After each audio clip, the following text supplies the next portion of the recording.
Controversy king D boss. ದಶಕಗಳಿಂದ challenging star ಬ್ಯಾಡ್ ಬಾಯ್. ಚಕ್ರವರ್ತಿ ಸುತ್ತ ವಿವಾದಗಳ ಸರಮಾಲೆ. Sandalwood devil ಅಭಿಮಾನಿಯನ್ನೇ ಕೊಂದ್ರ. ಸಂಕಷ್ಟಗಳಿಂದ ಹೊರ ಬರ್ತಾರ Kaatera.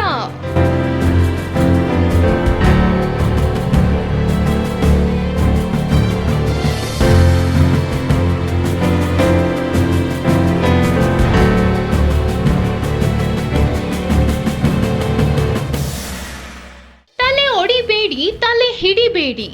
D boss challenging star Darshan famous dialogue ಇದು. ಚಾಲೆಂಜಿಂಗ್ ಸ್ಟಾರ್ ಫ್ಯಾನ್ಸ್ಗೆ ದರ್ಶನ್ ಅಕ್ಷರಶಃ ದೇವ್ರೆ. ದರ್ಶನ್ ರನ್ನ ಹೊತ್ತು ಮೆರೆಸಿದ ರೀತಿ ಇದೆಯಲ್ಲ, ಅದು ನಿಜಕ್ಕೂ ಸೂಪರ್. ಕನ್ನಡದ ಯಾವೊಬ್ಬ ನಟನಿಗೂ ಸಿಗದ ಇಲ್ಲದ ಫ್ಯಾನ್ ಫಾಲೋಯಿಂಗ್ ದರ್ಶನ್ಗಿದೆ. ಇಂತಹ ದರ್ಶನ್ ಸದಾ ಒಂದಿಲ್ಲೊಂದು ವಿವಾದಗಳಿಂದ ಸಾಕಷ್ಟು ಸುದ್ದಿಯಲ್ಲಿದ್ದಾರೆ. ಈ ಬಾರಿ ಅವರು ಮರ್ಡರ್ ಆರೋಪದಡಿ ತಗ್ಲಾಕೊಂಡಿದ್ದಾರೆ. ಕಾಂಟ್ರವರ್ಸಿ ಕಿಂಗ್ ದರ್ಶನ್ ಕಳೆದ 10 ವರ್ಷದಿಂದ ಒಂದಿಲ್ಲೊಂದು ವಿವಾದದಿಂದ ಕರ್ನಾಟಕದ ಬ್ಯಾಡ್ ಬಾಯ್ ಆಗಿದ್ದಾರೆ. ನಟ ದರ್ಶನ್ಗೂ ವಿವಾದಕ್ಕೂ ಸಿಕ್ಕಾಪಟ್ಟೆ ನಂಟಿದೆ. 2011ರಲ್ಲಿ ಪತ್ನಿ ವಿಜಯಲಕ್ಷ್ಮಿ ಮೇಲೆ ಹಲ್ಲೆ ಮಾಡಿ 1 ತಿಂಗಳ ಕಾಲ ಪರಪ್ಪನ ಅಗ್ರಹಾರ ಜೈಲಿನಲ್ಲಿದ್ದರು. ಬಳಿಕ ಹಲವಾರು ವಿಷಯಗಳಿಗೆ ಪೊಲೀಸ್ ಠಾಣೆ ಮೆಟ್ಟಿಲೇರಿರುವ ದರ್ಶನ್ ಸದ್ಯ ರೇಣುಕಾಸ್ವಾಮಿ ಎಂಬಾತನ ಕೊಲೆ ಕೇಸ್ನಲ್ಲಿ ಅರೆಸ್ಟ್ ಆಗಿದ್ದಾರೆ. ಚಾಲೆಂಜಿಂಗ್ ಸ್ಟಾರ್ ದರ್ಶನ್ ವೈಯಕ್ತಿಕ ಜೀವನ ಆಗಾಗ ಚರ್ಚೆಯಲ್ಲಿರುತ್ತೆ. ದರ್ಶನ್ ಜೊತೆ 10 ವರ್ಷಗಳಿಂದ ರಿಲೇಶನ್ಶಿಪ್ನಲ್ಲಿ ಇದ್ದೆ ಎಂದು ಪವಿತ್ರ ಗೌಡ ಹೇಳಿಕೆ ನೀಡಿದ್ರು. ಇದಾದ ಬಳಿಕ ದರ್ಶನ್ ಪತ್ನಿ ವಿಜಯಲಕ್ಷ್ಮಿ ಹಾಗೂ ಪವಿತ್ರ ನಡುವೆ ಸೋಷಿಯಲ್ ಮೀಡಿಯಾದಲ್ಲಿ ವಾರ್ ನಡೆದೇ ಹೋಯಿತು. ಇದೀಗ ಪವಿತ್ರ ಗೌಡಗೆ ಸಂಬಂಧಿಸಿದಂತೆ ಕೊಲೆ ಕೇಸ್ನಲ್ಲಿ ಚಾಲೆಂಜಿಂಗ್ ಸ್ಟಾರ್ ದರ್ಶನ್ ಬಂಧನವಾಗಿದೆ.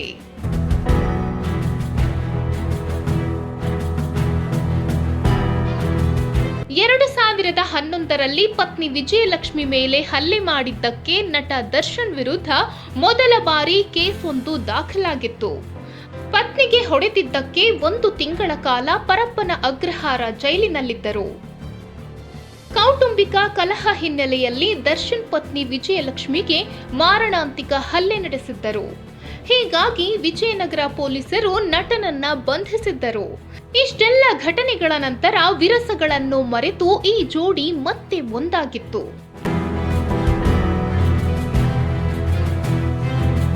ದರ್ಶನ್ ಅವರ ಮನೆಯ ನಾಯಿಯು ವೈದ್ಯೆಯೊಬ್ಬರಿಗೆ ಕಚ್ಚಿದ ಪ್ರಕರಣಕ್ಕೆ ಸಂಬಂಧಪಟ್ಟಂತೆ ರಾಜರಾಜೇಶ್ವರಿ ನಗರ ಪೊಲೀಸ್ ಠಾಣೆಯಲ್ಲಿ ದೂರು ದಾಖಲಾಗಿತ್ತು. ಇಷ್ಟೇ ಅಲ್ಲದೆ ಅಭಿಮಾನಿಗಳು ಆಯೋಜಿಸಿದ್ದ ಕಾರ್ಯಕ್ರಮವೊಂದರಲ್ಲಿ ದರ್ಶನ್ ಕೈಯಲ್ಲಿ ಲಾಂಗ್ ಹಿಡಿದು ಪೋಸ್ ನೀಡಿರುವುದು ಚರ್ಚೆಗೆ ಕಾರಣವಾಗಿತ್ತು. ಬೆಂಗಳೂರಿನ ಜಯನಗರದ 4ನೇ ಬ್ಲಾಕ್ನಲ್ಲಿ ಅಖಿಲ ಕರ್ನಾಟಕ ಚಾಲೆಂಜಿಂಗ್ ಸ್ಟಾರ್ ದರ್ಶನ್ ಗೆಳೆಯರ ಬಳಗದ ವತಿಯಿಂದ ನಡೆದ ಕನ್ನಡ ರಾಜ್ಯೋತ್ಸವ ಕಾರ್ಯಕ್ರಮದಲ್ಲಿ ಸಾವಿರಾರು ಅಭಿಮಾನಿಗಳು ಭಾಗವಹಿಸಿದ್ದರು. ಈ ಕಾರ್ಯಕ್ರಮದಲ್ಲಿ ಅಭಿಮಾನಿಗಳು ತಮ್ಮ ಪ್ರೀತಿಯ ದ್ಯೋತಕವಾಗಿ ದರ್ಶನ್ ಅವರಿಗೆ ಬೆಳ್ಳಿಯ ಲಾಂಗ್ ನೀಡಿದ್ದರು. ದರ್ಶನ್ ಅವರು ಅಭಿಮಾನಿಗಳ ಪ್ರೀತಿಗೆ ಮಣಿದು ಈ ಲಾಂಗ್ ಅನ್ನು ಕೈಯಲ್ಲಿ ಹಿಡಿದು ಪೋಸ್ ನೀಡಿದ್ರು. ಇದು ಕೂಡ ಸಾಕಷ್ಟು ಚರ್ಚೆಗೆ ಗ್ರಾಸವಾಗಿತ್ತು. ಮಾತ್ರವಲ್ಲ, ಹುಲಿಯ ಉಗುರಿನ ಪೆಂಡೆಂಟ್ ಧರಿಸಿದ ಕಾರಣಕ್ಕೆ ದರ್ಶನ್ ಕಾನೂನಿನ ಕೆಂಗಣ್ಣಿಗೆ ಗುರಿಯಾಗಿದ್ದರು. ಕಾಟೇರ ಸಕ್ಸಸ್ ಮೀಟ್ ಬಳಿಕ ಜೆಟ್ ಲ್ಯಾಗ್ ಪಬ್ ಪಾರ್ಟಿ ಪ್ರಕರಣಕ್ಕೆ ಸಂಬಂಧಪಟ್ಟಂತೆ ನಟ ದರ್ಶನ್, ನಿರ್ಮಾಪಕ ರಾಕ್ಲೈನ್ ವೆಂಕಟೇಶ್ ಸೇರಿ ಹಲವು ನಟರು ಸುಬ್ರಹ್ಮಣ್ಯ ನಗರ ಪೊಲೀಸ್ ಠಾಣೆಗೆ ಖುದ್ದು ಹಾಜರಾಗಿದ್ರು. ಅವಧಿ ಮೀರಿ ಪಾರ್ಟಿ ಮಾಡಿದ ಆರೋಪದಲ್ಲಿ ಖ್ಯಾತ ನಟ ದರ್ಶನ್ಗೆ ಸುಬ್ರಹ್ಮಣ್ಯ ನಗರ ಪೊಲೀಸರು ನೋಟಿಸ್ ನೀಡಿದ್ದರು. ಇದರ ಪ್ರಕಾರ ಈ ಸ್ಟಾರ್ಗಳು ಸುಬ್ರಹ್ಮಣ್ಯ ನಗರ ಪೊಲೀಸ್ ಠಾಣೆಗೆ ಭೇಟಿ ನೀಡಿ ತಮ್ಮ ಹೇಳಿಕೆ ದಾಖಲಿಸಿದ್ದರು. ಹಾಗೆಯೇ ಫೆಬ್ರವರಿ 20ರಂದು ಬೆಂಗಳೂರಿನ ಪ್ರಸನ್ನ ಚಿತ್ರಮಂದಿರದಲ್ಲಿ ಕಾಟೇರ ಸಿನಿಮಾದ 50ನೇ ದಿನದ ಸಂಭ್ರಮಾಚರಣೆಯಲ್ಲಿ ದರ್ಶನ್ ಭಾಗಿಯಾಗಿದ್ದರು. ಇದೇ ವೇಳೆ ದರ್ಶನ್ ರಾಬರ್ಟ್ ಸಿನಿಮಾದ ನಿರ್ಮಾಪಕ ಉಮಾಪತಿಗೆ ತಿರುಗೇಟು ಕೊಟ್ಟಿದ್ದರು. ಅಯ್ಯೋ ತಗಡೆ, ಯಾಕಪ್ಪ ಗುಮ್ಮಿಸ್ಕೊತೀಯ ಎಂದು ಕೀಳುಮಟ್ಟದ ಭಾಷೆ ಪದಗಳನ್ನ ಬಳಸಿ ನಿಂದಿಸಿ ಮತ್ತೆ ಸುದ್ದಿಯಾಗಿದ್ದರು. ಮೈಸೂರಿನ ಹೋಟೆಲ್ನಲ್ಲಿ ವ್ಯಕ್ತಿಯ ಮೇಲೆ ಹಲ್ಲೆ ಮಾಡಿದ್ದ ಸಂಬಂಧ ದೂರು ದಾಖಲಾಗಿತ್ತು. ಮೈಸೂರಿನಲ್ಲಿ ಹೆಬ್ಬಾಳ್ ರಿಂಗ್ ರಸ್ತೆಯ ಬಳಿ ನಡೆದಿದ್ದ ಅಪಘಾತ ಪ್ರಕರಣದಲ್ಲಿ ದರ್ಶನ್ ಹೆಸರಿನಲ್ಲಿ ದೂರು ದಾಖಲಾಗಿತ್ತು. ಹೀಗೆ ಸಾಕಷ್ಟು ವಿವಾದಗಳ ಮಧ್ಯೆಯೇ challenging star Darshan box office ಸುಲ್ತಾನ ಆಗಿ ಮೆರೆದಿದ್ದಾರೆ.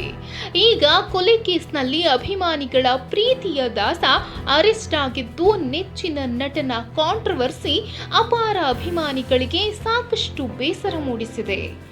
ಕೊಲೆ ಆರೋಪದ ಚಕ್ರವ್ಯೂಹದಲ್ಲಿ ಸಿಲುಕಿ ದರ್ಶನ್ ವಿಲವಿಲ ಅಂತ ಒದ್ದಾಡ್ತಿದ್ದಾರೆ. ಈ ಸಂಕಷ್ಟದಿಂದ ಫೀನಿಕ್ಸ್ನಂತೆ ಡಿ ಬಾಸ್ ಎದ್ದು ಬರ್ತಾರಾ ಅನ್ನೋದೇ ಸದ್ಯದ $1 ಮಿಲಿಯನ್ ಪ್ರಶ್ನೆಯಾಗಿದೆ.